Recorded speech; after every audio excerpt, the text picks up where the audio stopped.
দর্শক, আপনারা দেখতে পাচ্ছেন এই মুহূর্তে চলছে ব্যাটারি চালিত অটোরিকশা শ্রমিকদের আন্দোলন। আপনারা জানেন হাইকোর্টের হাইকোর্টের রায়কে কেন্দ্র করে গত ৩ দিন যাবৎ ব্যাটারি চালিত অটোরিকশা শ্রমিকরা রাজপথে আন্দোলন চালিয়ে যাচ্ছে।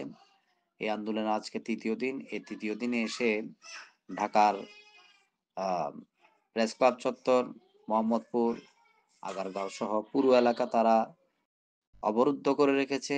এই অবরুদ্ধ ঢাকা এখন তাদের দখলে এবং তারা তাদের দাবি-দাওয়া আদায় না হওয়া পর্যন্ত মাঠ ছাড়বেন না বলে ঘোষণাও দিয়েছেন। ইতিমধ্যে তাদের নেতৃবৃন্দরা বলেছেন, তারা যেন আ অন্যান্য গাড়ির মতো তাদের ব্যাটারি চালিত রিক্সাও যেন সব জায়গায় নির্বিঘ্নে চালানোর সুযোগ পায় এবং সে লক্ষ্যে তারা প্রয়োজনীয় যে ডকুমেন্টস এর বিষয় রয়েছে সেগুলো যেন তারা পায় এবং সেই সাথে ড্রাইভিং লাইসেন্স যেন তাদের জন্য নিশ্চিত করা হয়।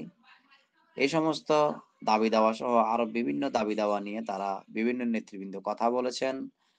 আপনারা দেখতে পাচ্ছেন এখানে বিশাল মানুষ, বিশাল জনসমাগম।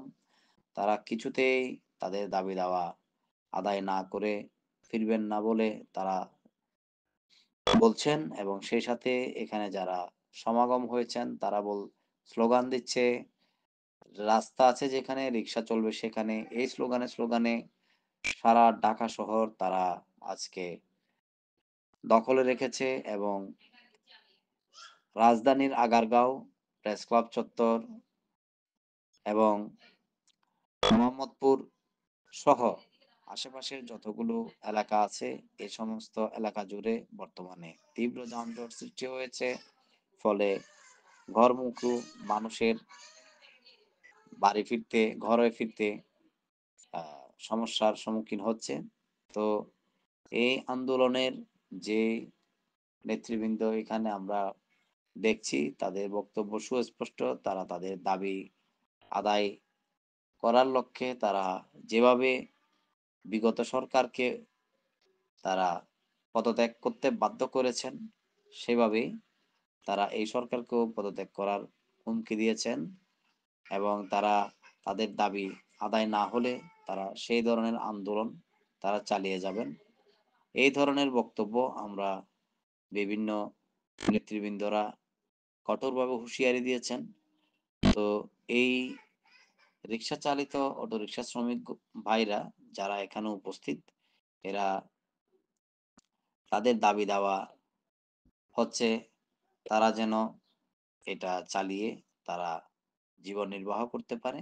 সেই লক্ষ্যে তারা এখানে এসেছেন এবং তারা তাদের দাবি-দাওয়া আদায় না করে ফিরছেন না বলেও জানিয়েছেন। বেলা যত গড়াচ্ছে ততই গণজমায়েত বৃদ্ধি পাচ্ছে।